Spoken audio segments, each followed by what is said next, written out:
Hello po, ka-Crypto Pinoy dito po sa Philippines at ganun din po ang mga ka-Crypto Prenoy natin diyan sa iba't ibang bansa sa buong mundo po. And I know surely na darating ang panahon, we will also kita-kita-kits in person.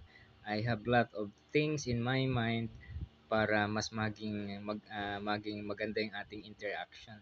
Haba po tayong malalakas, ganun din po ako. And sorry to say po, medyo late ang aking vlogging. I'm going to upload this late this night and I will cut it short also. Kagagaling ko lang po sa discussion with my community regarding sa kinikwento ko sa inyong